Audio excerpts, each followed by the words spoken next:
You're listening to the Magicians Podcast, informal interviews with the biggest names in magic. It's frustrating when people send me footage of themselves or come to auditions and do tricks that they've copied word for word from shows that I've made. That's a bit weird. That's always a bit strange when they come in and do that.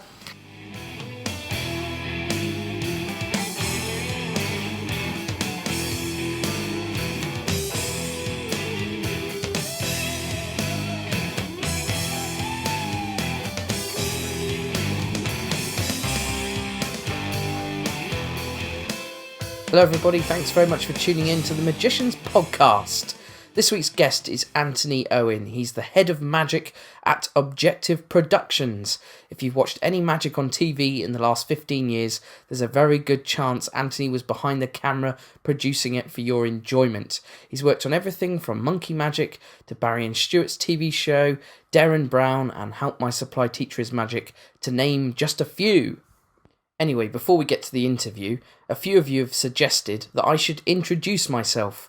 Yes, rather stupidly, here we are at episode 6, and I've never actually told you who I am. To be honest, I didn't think you'd care. I know you're tuning in to listen to my guests. They are much more interesting than me. However, hello, I'm Richard Young. I've been a full-time magician in the UK for nearly 10 years. I'm a very proud member of the Magic Circle. I work close-up magic at corporate events, private parties and weddings, and I also work in a double act with another magician called Sam Strange. Our act is called Young and Strange. We specialise in large-scale illusions. Over the last few years, we've performed at the Edinburgh Festival, and we're currently 2 of the 5 featured magicians on the Champions of Magic show, which is touring the UK through the rest of the autumn and into spring 2015. So there we are, 6 weeks late, we've got the formalities out of the way. Anthony Owen very kindly agreed to meet me at the Objective Productions offices right in the heart of London. If you listen carefully, you'll even hear Big Ben chiming away a few times through the interview. If you want to be on TV doing magic, I sincerely hope you get something out of this interview. Here he is then, Anthony Owen.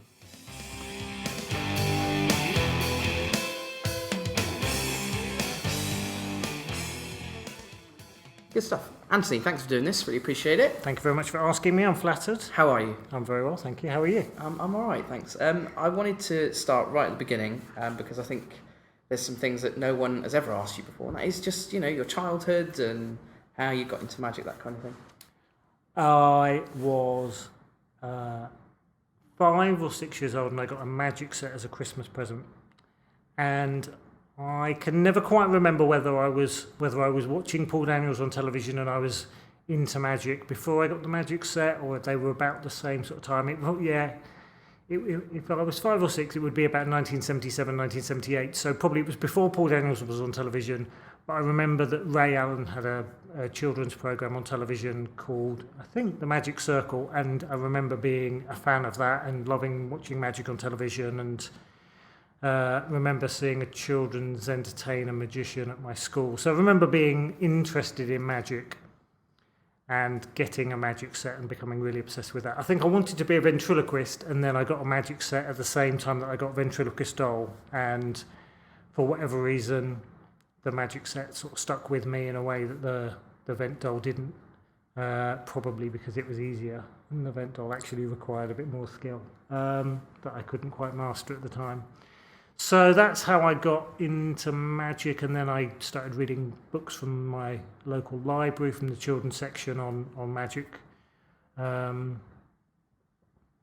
Remember the Melbourne Christopher Houdini biography. I remember reading that as a young kid and being obsessed with Houdini, and remember reading Peter Eldin books and Norman Hunter books that were in my local library on magic, and really becoming quite obsessed with it. And then around that time, 1979, 1980, that's when Paul Daniels shows were on BBC One on a Saturday night. And he sort of became my idol. I sort of became obsessed with magic and his shows. And I went to see his show at the Prince of Wales Theatre when he did his first West End run in 1981. Probably my 10th birthday present, 1982 maybe it was. But it was, when he was doing that first run at the Prince of Wales, and going to see him live and that being a big deal. And then probably when I was about 11 or 12, I found out about magic shops and then started entering talent competitions and probably joined my local magic society when I was about 12 or 13. They started a junior section, and that was a massive thing for me, joining a magic society and meeting older, experienced professional magicians who really took me under their wing and gave me guidance and good help and good advice. When I was probably about 12 or 13, I started writing to television programs, so children's TV shows and programs that I saw on television that I thought, oh, there's an opportunity for a kid magician to be on those shows. Whenever I saw another magician on a TV show who was kind of the same age as me, and I think I'm the same age as Roy Davenport, and he kept popping up on TV shows. I'm thinking, well, if he's 13 and I'm 13, I could be on TV as well. It opened the door to me to sort of think, well, he's doing it, so why can't I? So I wrote to shows like Blue Peter and other children's TV programs that were on at the time. And most of them wrote back to me and said no, and then I started getting a few yeses, and I started turning up on kids' TV programs, doing magic as a boy magician. And that was interesting because that sort of taught me, I sort of learned a bit about how television works by going and doing that, and seeing, it's quite a glamorous world as a kid. Going and being on television was quite a glamorous thing to me, but also it was good because it taught me how television works as a venue. And I always talk about television being, it's just another place for magicians to go and perform. It's not, it is, there is a glamour to it, and there is opportunities that come from being on television where people, a few very small number of people can make a lot of money and make a great career out of being on television. But essentially, for most magicians, it's just another place where you can perform, which has a different set of rules, in the same way that doing a children's party or being on stage or being a close-up magician, they all have different rules and different approaches and things that you have to think about differently if you're a magician.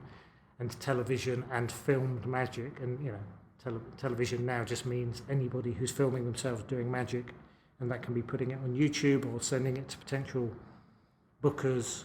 Anything where you're filming magic, there's a whole different approach to it, which is unlike any other form of magic. And when you're a teenager, did you go down the competition route as well? So as I said, I entered talent competitions, but also I started entering, there was the Home Counties Magical Society had a thing called the Home Counties. They had the Junior Day. It was sort of known as the Reading Junior Day, and that was a day specifically for young magicians, and they had a stage competition as part of that. So every year I would enter that, and I'm sort of a patter performer, basically, a sort of kid trying to copy Paul Daniels, trying to be a funny guy doing tricks. And Did you do well? I never won anything at Reading. I also entered the Magic Circle Young Magician of the Year competition in 1987, and got a special commendation. It was the year that Andrew Chettleborough won.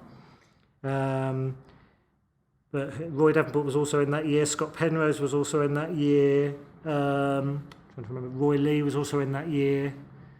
And Guy Barrett was also in that year. So, it was a good bunch of people, and many of whom are still good friends. Scott works for me a lot and is now the president of the Magic Circle. Did Guy Barrett already have a lorry full of illusions? Guy already had a lorry full of illusions. The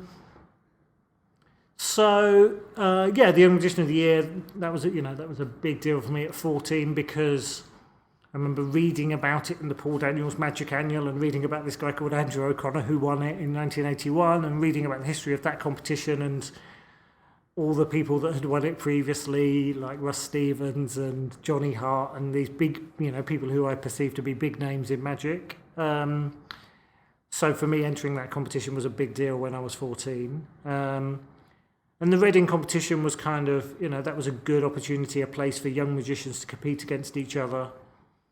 And that, when I was involved with the Magic Circle Young Magicians Club, I was involved with helping the Home Counties Magic Society Junior Day become what is now the Magic Circle Junior Section Young Magicians Club become J Day. helping that become part of the Magic Circle's youth initiative. So that was nice to be able to feel that something that was a big part of my magical education as I was growing up now hopefully is in some way helping to inspire young magicians today. So did you ever have a normal job? So I did A-levels, and I was very fortunate that I got a scholarship grant from my local council, which enabled me to go travelling when I was 17 when I finished my A-levels, and I went travelling around America for 3 months, studying magic and meeting with magicians. And that is amazing. The council paid for that? The council paid. So the Milton Keynes Council had what was effectively an early version of the lottery. So they had a local lottery where they would sell lottery tickets within Milton Keynes, and the money that they made from that didn't go towards the prize money, they specifically used as I think they spent on various things within the arts, but part of it was a fund which you could apply to as a young person, anything to do with the arts, and they gave it to musicians in Milton Keynes, and they gave it to young animators, and I applied and had to make the case that magic was an art. And I was one of the people who they gave some money to. And it wasn't a huge amount of money, but I didn't need a huge amount of money because, I was able to, do it cheaply and went backpacking. But ultimately it was about, going and meeting magicians in America and sort of studying my craft and learning more about the things that interest me about magic. What were some of the highlights of the trip? There were many highlights. I met Di Vernon. I met Channing Pollock, I met Eugene Berger, I went to the Colon Convention in Abbots, and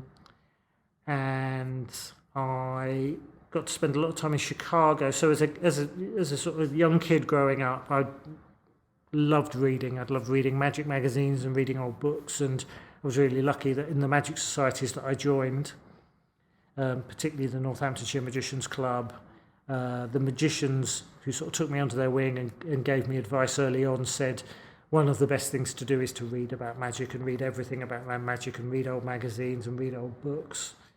And I'd always loved reading books by and about a guy called J. Marshall.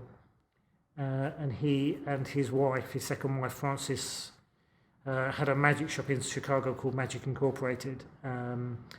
And when I was in Chicago, what I realised as I was travelling around America, the first thing to do as I arrived in each town, was to go and find the local magic shop. That was kind of the way to go and meet the local magicians and find out the places where the magicians were hanging out and the best places to go.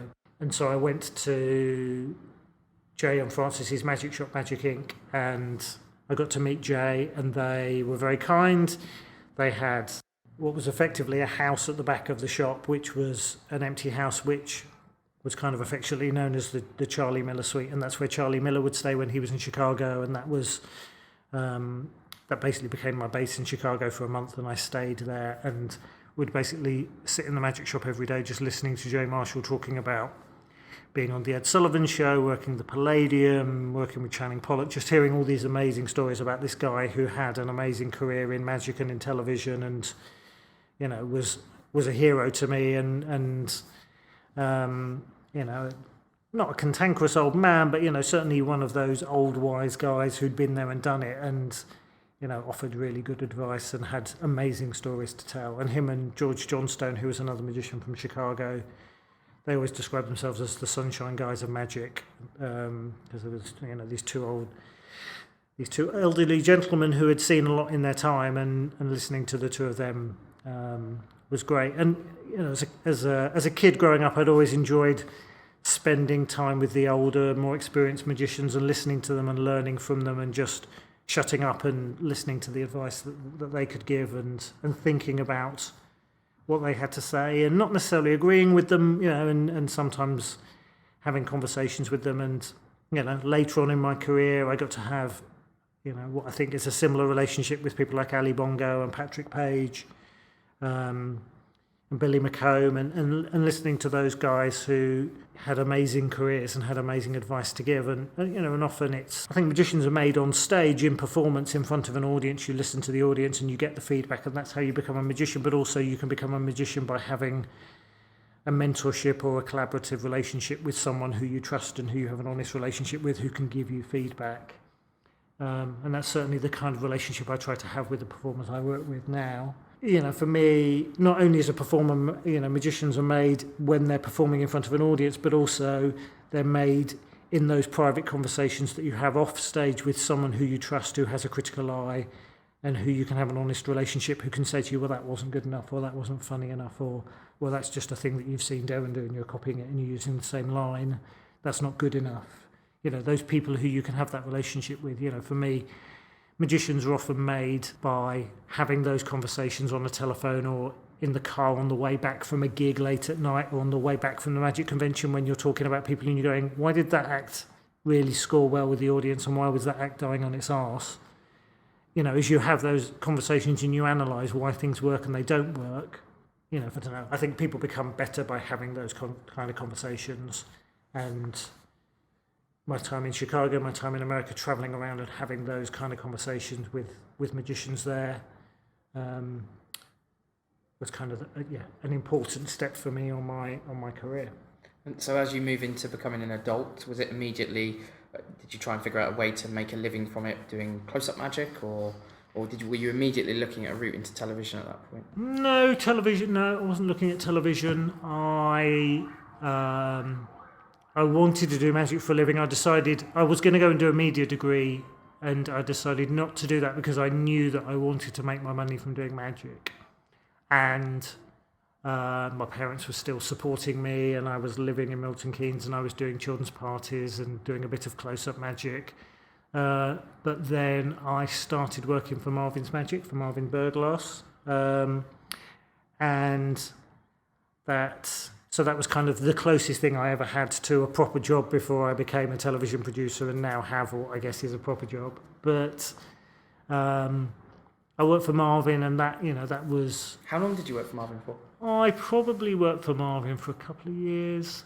And initially I was just doing it on a part-time basis because I was still doing other gigs and still working as a performing magician. But it just gave me a backbone to have a little bit of extra money coming in. But also, more importantly, what it gave me was, it's where I met Andy Nyman. He was also working for Marvin at the time. He was an out-of-work actor. I was an out-of-work magician. And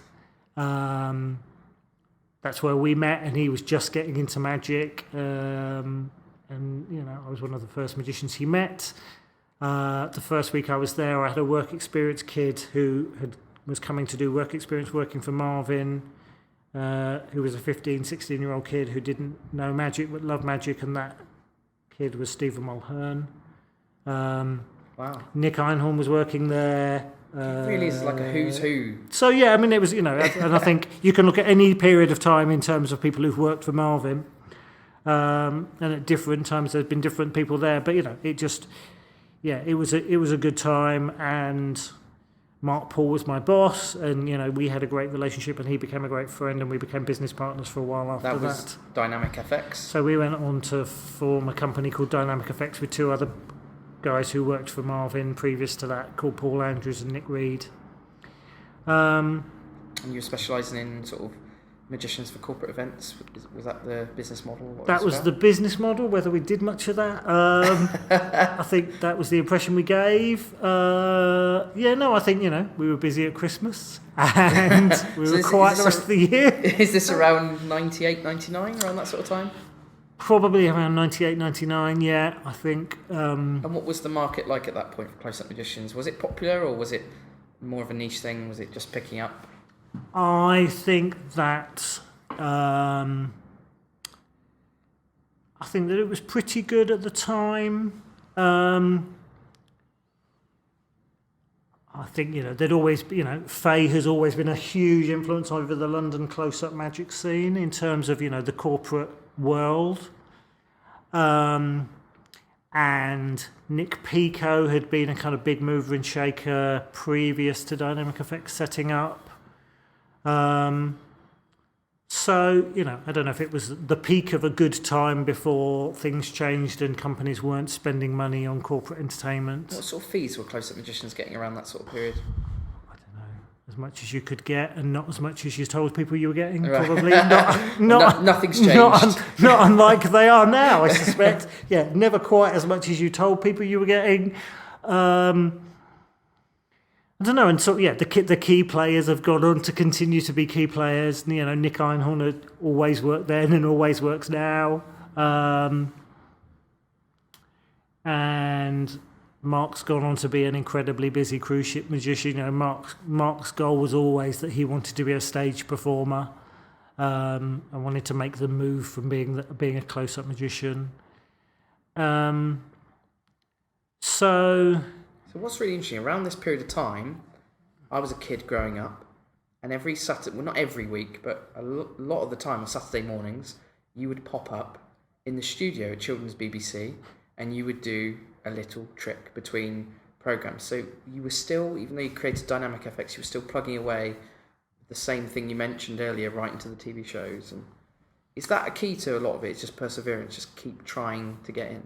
I think so. I think, you've just got to not give up and keep... And that's and today, I'm not writing to TV companies. I'm now not knocking on the doors of it, but effectively doing the same thing in terms of meeting broadcasters, trying to sell them TV shows. You know, I'm no longer selling myself as a magician or no longer trying to get booked for kids' parties. I'm still part of my job is still a salesman, and part of my job is getting out there and... trying to turn the no's into yeses, and, for every no that you get, you hope that after 10 of those you're going to get a yes. So I think, you just have to keep going and keep persevering and talk about the yeses and think about the yeses and not tell people about the no's. So how does the journey go from Children's BBC studio on Saturday mornings and Dynamic FX to joining Objective in 2003? Because I was on Children's BBC around 96, 97, I guess. And I was starting to work with Stephen Mulhern. I'd done a show with John Lenihan called Stuff the White Rabbit, which I've been a magic consultant on. And I worked with Dominic Wood on a show as a consultant that he did for Children's BBC, probably in the late 90s.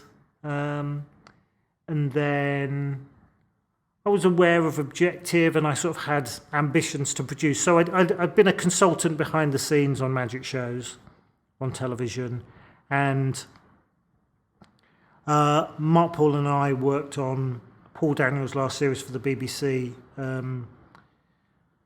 We sort of aggressively pursued Paul Daniels because Mark said to me one day at the Magic Circle, he's like, "Oh, we should think of something that Paul Daniels could do with his show because it needs reinventing, doesn't it?" And I'm like, "Yeah, I suppose so." And I remember on the train on the way home to Milton Keynes that night after the Magic Circle, I just made some notes and I came up with an idea for a show which I called the Paul Daniels Magic Show Bar.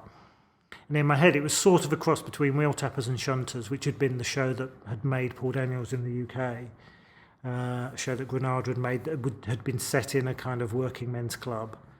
And Tom Mullica's Tomfoolery Bar, which I'd never been to, but I'd seen the footage and I was a big fan of Mullica. And I sort of had this idea of this sort of magical show bar that was kind of a bit, and also it was a time there was a show called Noel's House Party, which was Noel Edmonds' show on BBC One, and it was kind of, had this idea for a show that was a combination of all of those. And I bounced it around with Mark, and Mark had some ideas on it as well, and we typed it up and we sent it to Paul Daniels. And that became a show called Secrets, that was his last series at the BBC. And he always says that I ruined his career in television. And he's probably right. But,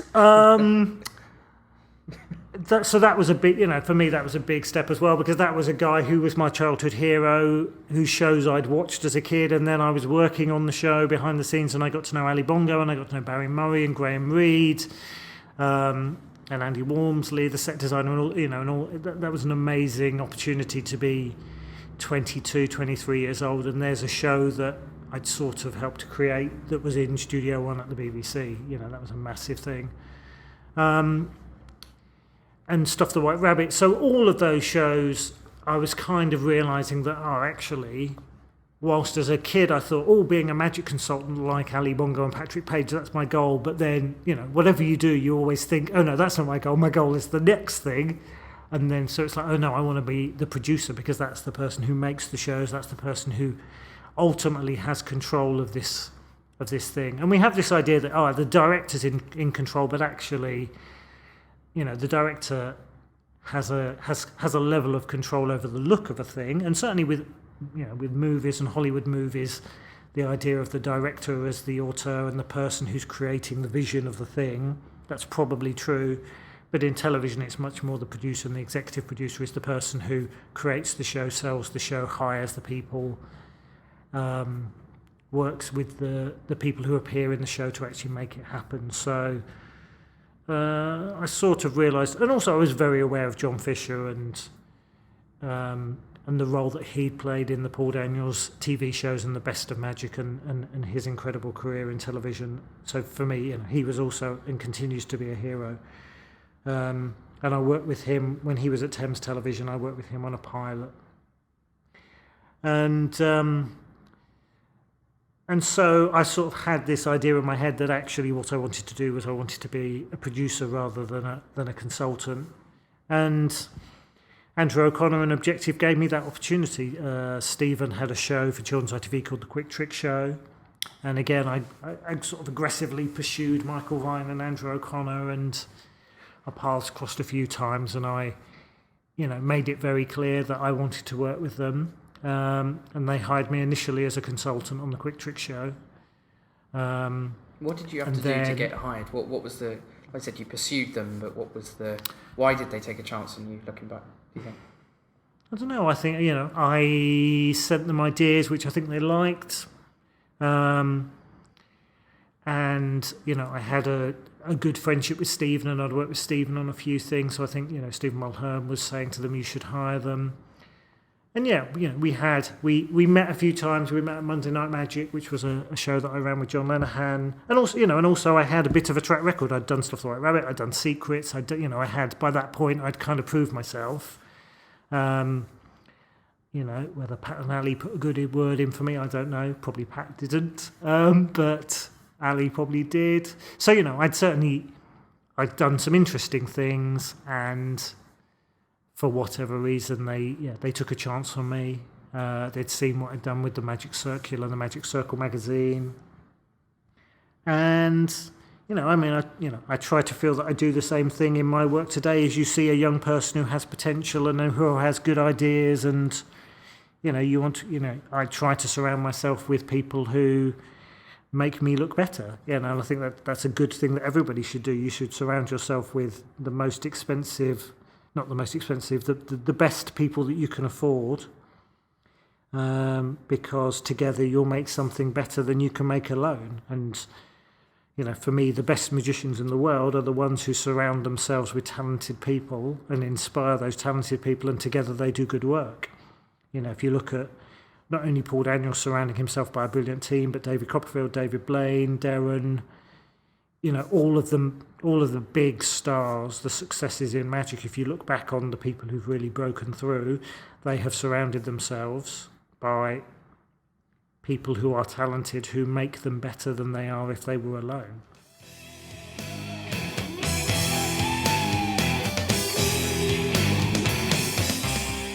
In a few moments, we're going to be talking to Anthony about the specific TV shows he's worked on, including Derren Brown. But right now, I quickly want to talk to you about Gigio. Gigio is a web-based software designed for professional entertainers. It's been created by Martin Rowland, a professional magician, and the idea is very simple. It's a piece of software designed by a magician for magicians. It takes all of the stress out of your admin. It manages your inquiries, generates contracts and invoices, and you can even track your payments through it. It's software that's very quick to set up, very easy to use. You can read what others are saying about it and take a free 30-day trial at gigio.co.uk. That's Gigio, spelled GIGGIO.co.uk. If you're listening to us on iTunes, please, if you get a spare minute, leave us a review. It will help us on the search engine that works on iTunes. It's all very complicated, but basically if you leave us a good review, then that'll allow people to find us a little bit easier through the iTunes store. I'd really appreciate that. Okay, let's go back to Anthony Owen. I've got a huge list of TV shows here that you've worked on. there's some I specifically want to talk to you about. But Sure. before I mention any specifically, once I compiled this list, the first question that occurred to me was, which show are you most proud of that you've worked on? I don't know, proud is a heavy word. I think that I'm going to have a water and have a think about it. Big question, because this list is long. Yeah, I think I'm very proud. I've certainly enjoyed my time working with Derren Brown. I think we've done some amazing things. I think he's an incredible world-class performer. And, you know, when I hear about people who say that Derren Brown is, you know, that people who I admire, who say that Derren is the greatest magician in the world at the moment, I'm sort of, you know, I just count myself lucky to have worked with him for 15 years and have had a friendship with him that goes beyond having, you know, a working relationship with him. So, It has been a long journey with Derren, like I said, 15 years. What's been sort of the highlight of the 15 years with him, or equally, you know, have there been some tough points with Derren as well? I think that with Derren shows, because they are so unique and because his profile is so high and the expectation of what he will deliver is so high, you know, they're always challenging and tough. And, you know, once you become a world-class star, then yeah, it becomes hard to maintain a level and to continue to make shows at that level. So I can't think of one that's been particularly tough over any others. And, you know, lowlights is not, you know, they're lowlights because they're tough and you think, oh, we're never going to pull this off, or we're never going to make the show that we want to make. And, you know, you never do make the show you want to make, but you do still make a show. And ultimately, people don't know what the show that you wanted to make was. They just see the thing that you end up with. So, yeah, I mean, there's so much authored by Derren that it's so, you know, it's sort of for him to say what he thinks are the things that he's proudest of. I'm just happy to have been a part of them for so long. So one of my favourite shows that you made is Monkey Magic. It was the first time I think most of us saw Pete Furman. What was the process for that? I'm also interested why the cast was selected, and the certain acts that you chose. I'm glad you like Monkey Magic, because the sense that we got at the time was that magicians really hated it. I think it was very different to anything that had been done before, which I think is probably one of the good things about it, and certainly it feels like many shows since have been informed and influenced by it. Yeah, Andrew O'Connor and I had talked about a bunch of magicians working together in a way that wasn't just a single magician standing on stage, and then that single magician, you know, then hands over to another magician, but the idea of a magician more like a boy band, or more like Monty Python, or like a gang of people who work together. And people had tried things like that. John Fisher had done a show called Magic Comedy Strip with Jeff Hobson and David Williamson, and they tried to do stuff with them together. And when we did Stuff the White Rabbit, again, I tried to get the producer Peter Kessler. We tried to do stuff with Chris Power and David Williamson doing things where they interacted together, and it didn't really work because. And it sort of came out of that magic convention humour stuff of things like, you know, there was a Cabbages show, which was a late night show, which they used to do at the IBM, and, you know, you kind of get this sort of magic club, people trying to do sketches and stuff together as magicians. So people had sort of played in that area, but nobody had really properly tried to make it work as a TV show. And so for Andrew and I, it was more about, could you make a TV show that was about the magicians as people first and as magicians second, and about them being a gang of people. And so Monkeys was clearly an influence. And also, you know, when we had been four guys in Dynamic Effects, we'd actually played with a sitcom thing of, you know, the four of us living in a bedsit. So we'd sort of played with that idea of magicians working together. And again, other people had done that before. There had been talk of a magic sitcom where Andrew O'Connor, Martin Daniels and Wayne Dobson all lived together in the same house. And you can imagine why that never got off the ground. But So this idea of a magic gang of guys who were like a sort of boy band, and then it was about casting them like a boy band. It was, post Take That and Spice Girls, and it was kind of like, okay, so we wanted 4 very distinctive, unique looks. They each had a nickname. How important is the look with TV? I think that... Say percentage. To get on TV, what percentage of it is the way you look? I think it's a combination of lots of things. I think that, you definitely need to have the skills and the ability, and, if you are young and attractive, it will be easier for you to be on television. But if you're young and attractive and you haven't got the skills, or you can't pull it off, then you won't continue to survive. And so it is you're in show business. You need to look good. You need to be well groomed. You need to be well dressed. You need to be attractive to a viewing audience. They want to come and see you, but that's no different to a live show. People went to see Houdini because he was a fit, attractive man who appealed to the audience for whatever reason. So, television is no different to any other venue. You're in show business, and so your look and what you look like and how you style yourself is all part of your package. The tricks you do are a long way down the list. But your personal brand, what is your unique selling point? What is it that makes you different from other magicians? That's sort of more important. Certainly to me, other television producers just want the next Dynamo in inverted commas, or the next Derren, or the next Troy, or whatever. But for me, I'm looking for the person who's different to what's already in the marketplace on television. I want someone who's not any of those things, but is different, so it feels like this is the new thing for magic. And also, if I'm creating a show where there's more than one magician and we're looking for a group of people, with the Real Hustle, we wanted Paul, Alex, and Jess. They all needed to look different because they were going to be together, and they needed to be memorable and unique. In the same way that with Monkey Magic, all 4 of them needed to be unique and distinct characters. And the same with Help My Supply Teacher is Magic. We've gone for 4 very unique, distinct looks in terms of the magicians that were in the show. So, and also with Killer Magic as well. Around the same period of time as you were doing Monkey Magic, Barry and Stuart were doing something as well with their own show. It's called Magic. And then this was a period I was really interested in. Shortly afterwards, they were all back in a big, bright studio. And it was called Dirty Tricks, I think. Was it difficult to convince the powers that be to put it back in a big, bright studio with a live audience, or...?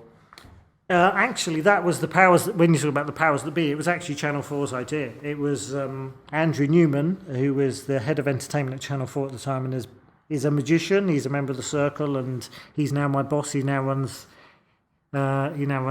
Objective, and it was Andrew Newman who said to Andrew O'Connor and I, everybody else is doing street magic shows, everyone else is trying to do David Blaine, and everyone else is trying to do Derren Brown, and everyone's trying to do the same thing.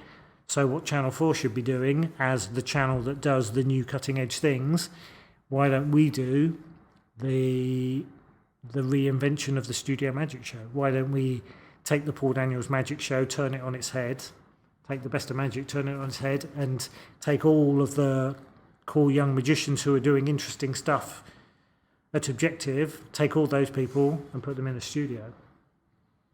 And we didn't put them all in a studio. Some of them were out and about on location. Jonathan Goodwin was doing his escapes. Ali Cook was in someone's flat. Ali Cook was in someone's flat. Love that bit. And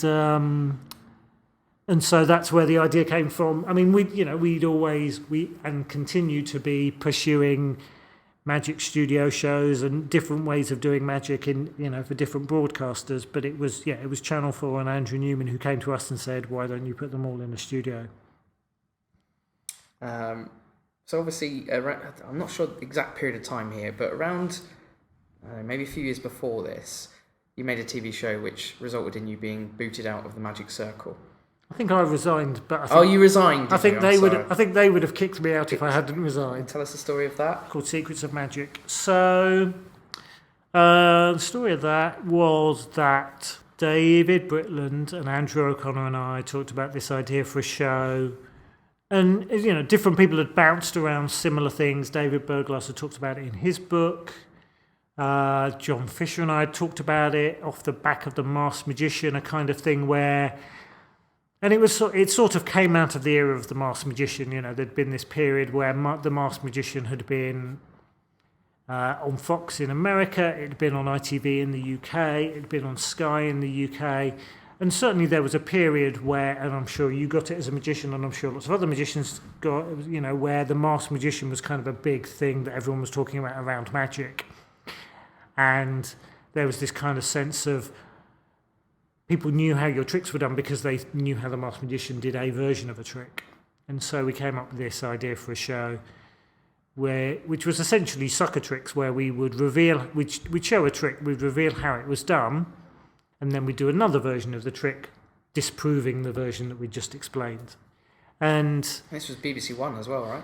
BBC One, Saturday night. So it was a big commission for Objective at the time. And we thought we were on sort of fairly solid grounds. We came up with these, what we thought were sort of ridiculous Penn and Teller style reveals of tricks. In reality, none of the things we revealed were the real methods we'd used. And we thought that all the kickers that we had of the tricks, were better tricks and stronger tricks. And it quickly became apparent after the show had aired that the Magic Circle didn't agree that it was just, in their view, they only saw the sort of, oh my God, you're revealing how tricks are done, and they didn't quite get the fact that we were giving cod explanations and then doing stronger tricks at the end of it. So myself, Andrew O'Connor, Michael Vine, we all resigned. Andy Nyman, who worked on the show, was told you can't come to the Magic Circle for 6 months or something. But he rejoined. That would have affected the bar sales, I'm sure. But I think, 10, 12 years later, nobody seems that bothered about it anymore, and some people think it was quite a good show. Well, quite the opposite. I've heard, and I don't know if this is true, you can confirm or deny, but they have asked you to come back, and you haven't? Is there? I do. Yeah, no, I do. I get asked quite often. People say, when are you going to come back? I think I've been back to lecture. I've been back as a guest a few times. And I'm doing a night, I think in March, I'm doing a night with Brian Sibley interviewing me, which I'm looking forward to doing. So I think, I think I will rejoin at some point if they'll have me back. I have 3 young kids, I have a busy job, and so far I haven't rejoined, but I'm sure it's only a matter of time. Obviously, interesting question I thought was, how hard is it to get a second TV series? What are you? Is it really just based on ratings? It's really just based on ratings. It really is only just based on... it's sort of ratings and critical acclaim. So, Derren's first 3 shows did not rate particularly well, but Andrew O'Connor was very persistent. The shows had a level of critical acclaim. There was a kind of, there was a buzz around them. So certainly with a channel like Channel 4, 15 years ago, it was possible to be a kind of underground cult success and continue to be on the channel because, it was getting a level of critical acclaim. But on a channel like BBC One or ITV, and even now on Channel 4, we live in a different time where there are so many channels and there are so many outlets for filmed magic that if your first series doesn't rate very well, you're not going to get a second series. If it really doesn't break through, Penn and Teller Fool Us, which was a good show, a very good show, did not get good enough ratings to get recommissioned.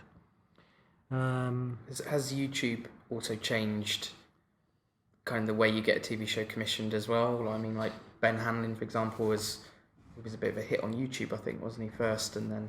Certainly YouTube is good, is interesting in a few ways, because what it means is you can go to a broadcaster. When young magicians come to me, I say, just go and make YouTube. If you haven't already got stuff on YouTube, it's a good thing to do because it will teach you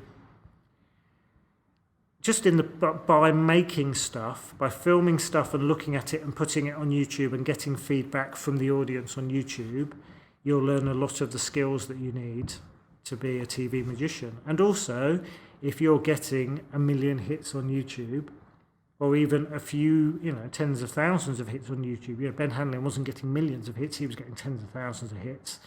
That's still enough of a thing to be able to go to a broadcaster or come to a production company that you want to work with, like Objective, and say, look, I've got a bit of a following. And certainly for Dynamo, that his YouTube following really helped him. For Drummond, who's got a show on Nat Geo this week, that YouTube following's really helped him to get a series away. And for Ben, it really helped Ben as well. Ben Hanlon, it really helped him. And Ben came to me very early days. I mean, Ben Hanlon's someone who's been, coming to see me and auditioning for stuff for a long time, and auditioned for shows that he did, we didn't choose him for because he wasn't right for them. But he was persistent.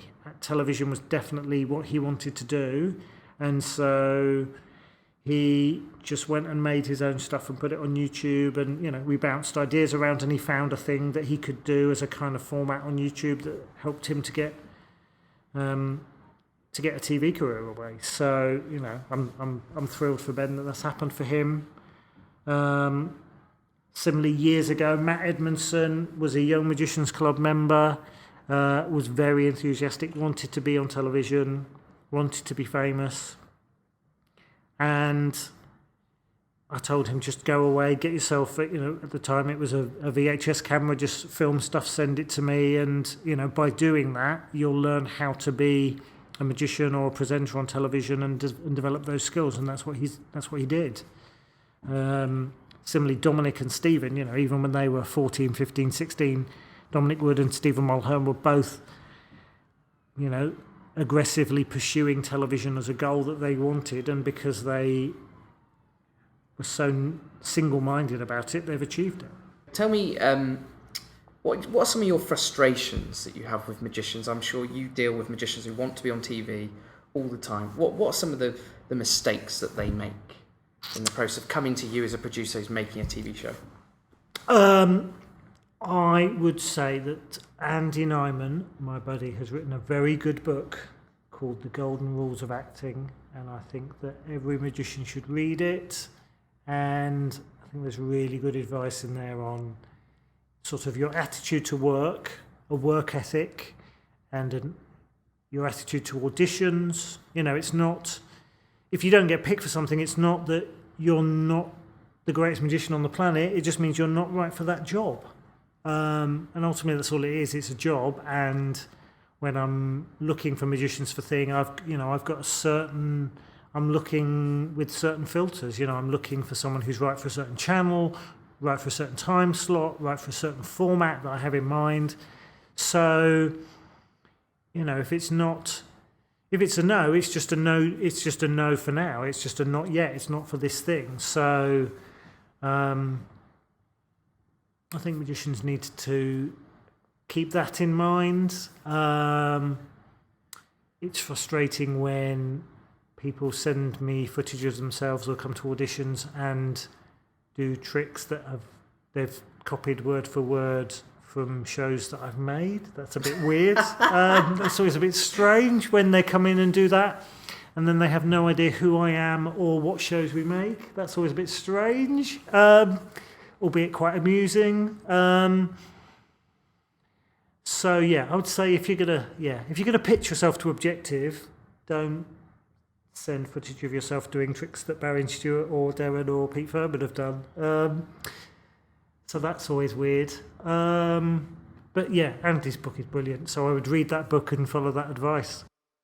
Is there a concept or a magician who you really wanted to get to work with on television, but for whatever reason it didn't happen? Or... I'm a big fan of Blaine. I've only met him a few times. I think I'd like to, I think he changed everything with his street magic special. I think that was kind of people talk about Robert Houdin as being the father of stage magic or modern magic. I think in many ways Blaine was kind of the father of modern television magic, just in terms of finding a format that reinvented magic all around the globe, and everybody copied that format. And without Blaine's success on Channel 4 and in the UK, we would never have got Derren Brown on Channel 4. They'd never have commissioned those early shows. So Blaine's someone I think, I'd like to have a chance to collaborate with someday. I've been lucky, I was always a massive fan of Penn and Teller, and I got to work with them on a few things. I'd like to do more with them sometime. Is there a magician, perhaps a young magician, someone who's been in here and auditioned, or is there a young, he could do something with him in the next couple of years? I think everybody that I see, every single person that I see has potential. Everyone's got the opportunity. It's about finding people who the show is right for. So, we talk about, finding people who had the right look for Monkey Magic, and there were people that we didn't choose for Monkey Magic, who then ended up in one of our other shows, in Secrets of Magic, or in other shows down the line. Ben Hanlon came in and auditioned for Help My Supply Teacher Is Magic, and we didn't choose him because he was probably a bit too young to believably play a school teacher at the time, and then he ended up in another show that Objective made that I didn't make, called Breaking Magic, and then has ended up with his own show on ITV2. So I think, there's nobody I see who I think, I couldn't work with that person. I think everybody's got possibilities and everyone's got potential. And you never quite know until you start working with people how open they are to it, or how, people need to have a degree of determination and hard work, because there's, I think it's possible to earn a living as a magician with 5 or 6 tricks, and I was one of those magicians. I was a corporate working magician, and I had my 5 or 6 working tricks, and you can go out and you can go around the tables every night and you can earn money, and you can have people tell you that you're the best magician they've ever seen and you should be on television, but that doesn't necessarily mean you should be on television, and it doesn't mean that you've necessarily got the right skills, or necessarily the right the right makeup. I think people who work in television, you need to have a certain type of personality to survive in the world of television, and to be, you need to have a level of ego and thick skin, and you need certain things, because it is a tough game. And for every Derren Brown, there are 30 magicians that we could both name that have been on television in the last 10 years who nobody remembers. So I think it's easy to look at the successes and say, well, I know how those tricks are done, that should be me. And people tell me I'm as good as him when I do gigs. But if you're doing a live gig and you're doing close-up magic for somebody, they should say that, because they're having a different experience to that they've ever had with a TV magician. There's so much magic on TV at the moment, isn't there? There's Catherine Mills and there's Ben Hanlon, and they're all out there doing it. Is it fair to say that right now they are looking for the next Derren? Dynamo's just finished up on Watch, or is there always an opportunity there, really? I think that television is like any industry, and if something, if an iPhone is selling well, then other people will make things a bit like the iPhone, and people will buy them at a cheaper price because they can't afford an iPhone. So television is the same. They see something that's a success, like Derren or Dynamo, and we can't get those people, so we'll have people who are a bit like those people, and there will be a demand in the marketplace because they can't get those people, and so there's room for other people to move into the marketplace and do that. And also there's now so many channels and there's so many openings and outlets for magic, that if magic is seen to do well, other companies and other broadcasters will want to have magic on their channels. So, I think there'll always be opportunities, but also there's been, people have tried magic and it hasn't rated well, shows haven't come back. So, I don't know, I get the sense that maybe we're coming to the end of, the magic bubble on television for may have burst slightly, that we might be coming to the end of a period where we've had a lot of magic shows in a short period of time, and some of those magic shows aren't rating as well as they used to do. So I think broadcasters might be less enthusiastic about magic for a bit, and other shows might come through. Constructed reality, observational documentaries are very popular at the moment. So, I think maybe we're going to be in a little bit of a down period. In the same way that when there's a big game show hit, when Who Wants to Be a Millionaire came along, or Weakest Link came along, and lots of other shows like them came along, the other shows were on for a little bit, but ultimately it's the big shows that survive.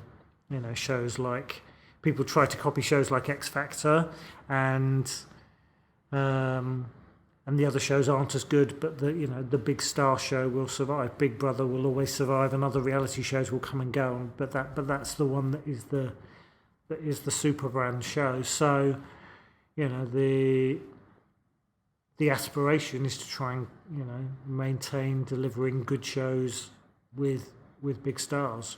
Have you, in the last 2 years, in addition to all your TV work, you've also worked on a couple of live shows as a consultant, Jamie Allen's, and also Ben Hart as well. You worked on his Edinburgh show. What's that?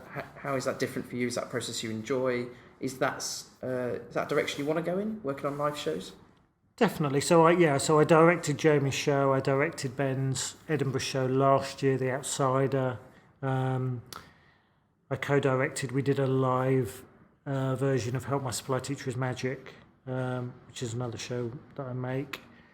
And I do like, directing live stuff is something I've been wanting to do for a while. And it's different because, unlike television, you make something and you finish it and you put it out there and you can't tinker with it.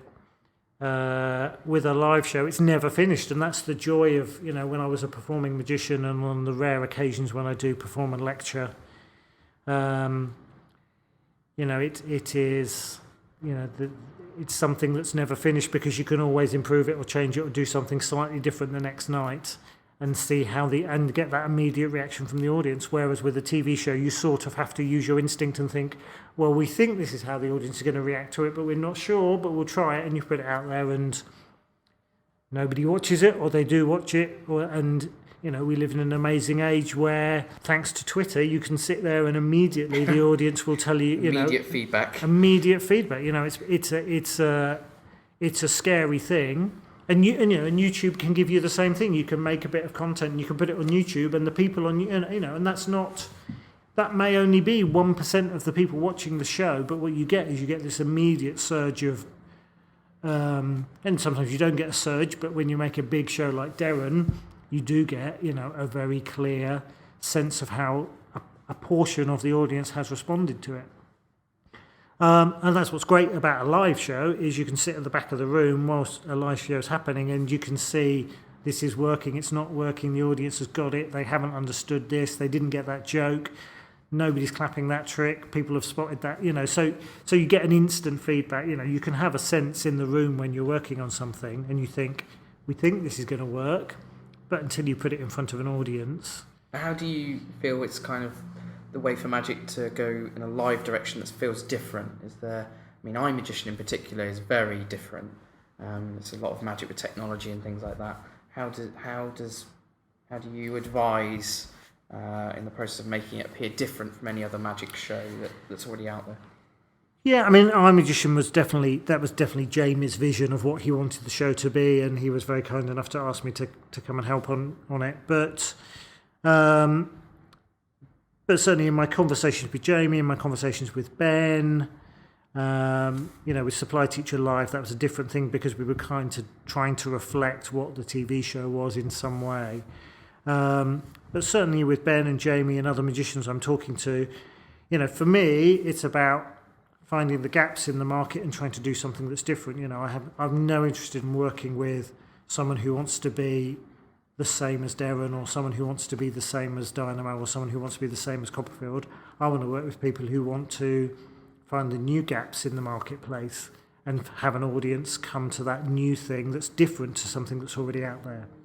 And you're always going to, we're all going to be influenced by work that's already been done, in the same way that movie makers are influenced by previous movies, and comedians are influenced by previous comedians, and singers are influenced by previous singers. But and also, the same things I said earlier about, ultimately we're working in an industry, and the people with the money and the people who buy are, want to feel like they are getting something that's similar to something they already know. So it's kind of, it's like David Blaine, but it's different, or it's like the X Factor, but it's a little bit different. And so it's about finding a way of delivering something that's in the realm of magic, but different to anything that's ever been done before. That's what interests me. Who's your favourite magician? Now, I have many favourite magicians. I'm a huge fan of Juan Tamariz. I think he's funny and brilliant. So in terms of the kind of magic that I would like to do and the kind of performers that I like, I think Tamariz is great. I think Derren's great. I think Penn and Teller are great. I think Daniels, as a 5, 6, 7, 8-year-old kid, he was my hero. So certainly, he was a performer who shone. John Lenihan is someone who I continue to have a great collaborative relationship with, and I think. Were you there the day the cooling towers exploded? So I was there. So I was at the cooling towers on a radio, and John and the producer could both hear me, and I was basically there while they were doing the live countdown, and I was giving them the countdown. Yeah. So yes, I was there for that. That's high pressure TV, right? And now I look at it as a TV producer and I think, well, why didn't we just shoot that and then have John in front of a green screen? And we didn't. I don't know. I think we may have had a second camera, but we didn't have a second camera getting a clean shot of the towers. But I was the person who was calling around trying to find cooling towers that were going to get exploded, and I found that one, and then convinced them to let us film it, and I was there on the day. Yeah.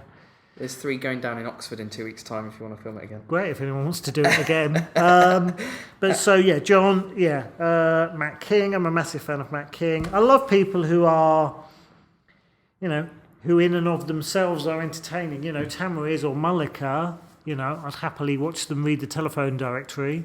But the fact that they can also do brilliant magic just lifts them to another level for me. This is a tough question. Okay. This is a tough question. And if you want to think about it, I can edit out your thought process. Okay. Favourite trick of all time? See? That's the reaction it gets. Everybody I've asked, it gets that initially. I don't think I have a favourite trick. No? I think that a good trick... I don't know. I think there are good tricks and bad tricks. I think, I don't believe in people who say there's no such thing as a bad trick. I think there are definitely bad tricks, and I think we've all seen them, and I think we've all bought them. A great performer, like all the ones I've named and others, can take a good trick and make it into a great trick. So I don't really have a favourite trick. Interesting. Best magic performance you ever saw? It'll be live, or maybe it was something you recorded, or another TV show. That's hard. Maybe that was the tough question. Damn it. I have to think about that one. Tough, isn't it? I think being there when Derren Brown did Russian Roulette live, I think, and sort of being aware of the furor of what of what kicked off around it. I think that will, just for personal reasons, because I was there and because I made the show. I was the series producer on that show. What's the most satisfying part of your job when you make a show like that that's so well received? Is it do you sit there when it's going out? Are you reading the Twitter feed, or are you more interested in the emails in your inbox on Monday morning? Yeah, I mean, certainly when we did Russian Roulette, there was no Twitter feed. There was no, the only thing you were aware of were sort of calls coming through after the show and texts coming through after the show. And that, like predicting the lottery, they become such huge things when you do something like that become, where Channel 4 or broadcaster gets behind something with such a, it becomes a news story that, those kind of things are You're patted on the back for that, right? When it's in They are in the newspaper. That's what they want, isn't it? That is what they want. That is, you certainly deliver on. You certainly deliver on what they've wanted in terms of making news and getting the channel in the paper and getting out of the TV section and into the news section. Those things are always amazing, and they're always a mix of incredibly high pressure and very scary and madness going on behind the scenes. So those things are satisfying when you pull them off, and there's a certain satisfaction to remembering having an idea for something and then seeing that through to fruition and seeing, I remember the first time I came up with an idea for a trick for John Linehan and then seeing that on television and thinking, oh my God, or seeing, coming up with the Paul Daniels Magic Show Bar and then seeing Secrets on television, there's certainly an enormous satisfaction to seeing that. But then with that then also comes a frustration because it's like, well, it's good, but it's not quite what I wanted it to be. And if only it were this, and this. So, there's always a sort of, in the same way that even, you must get it as a performer, you do what you think is a great show, but there's always a niggle where you think, well, tomorrow night I'll do that or I'll do this, or, you're never completely satisfied, and there's always a thing that you wish you could do differently. It's like when I used to edit the Magic Circle magazine, the Magic Circular, and you'd sort of look through the issue and it's like, but you'd always see the spelling mistake or you'd always see the thing, and it's like, okay, well, next month, I'll try again and I'll try harder. And so, there's always, there's 1,000 great tweets and you see the one and you think, oh, yeah, you're right. But I think, that's a thing that's always going to be there, that there's always going to be a level of, and that's what drives you on to keep doing it and keep trying to do something. Sometimes you make things which are intended to be provocative or intended to provoke a reaction, especially with Channel 4, because their remit is to make programmes that, are intended to provoke a slightly naughty reaction or a provocative reaction, or ask the questions that nobody else should ask.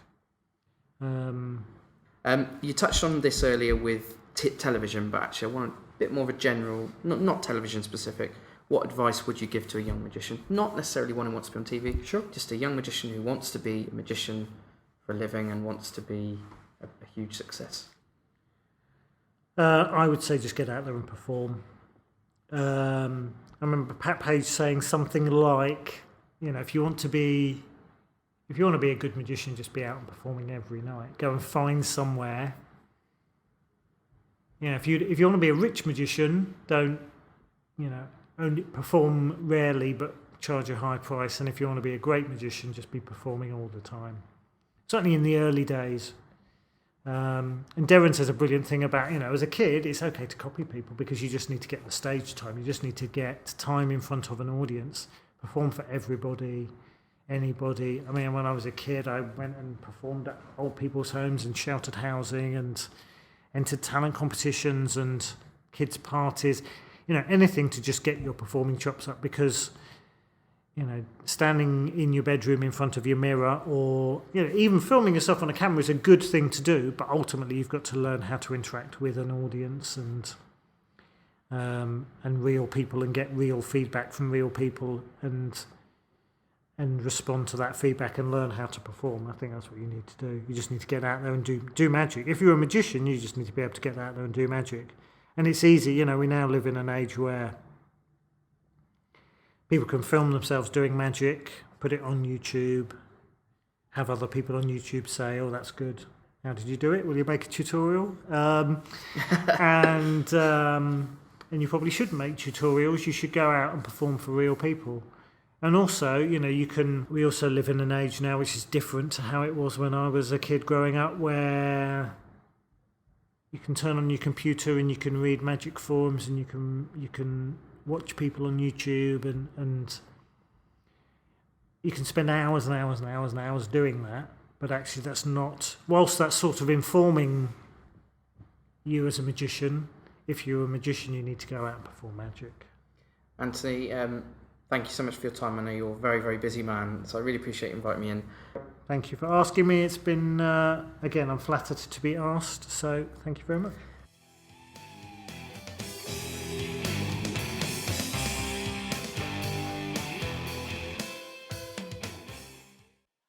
Wow, that was a really interesting one, wasn't it? Many thanks to Anthony Owen for his time. What an incredibly interesting and unique career he has had. If you did enjoy it, please do get involved in the conversation on our Facebook page. You can find it by searching for The Magicians Podcast. We're also on Twitter at Magician Podcast, no S.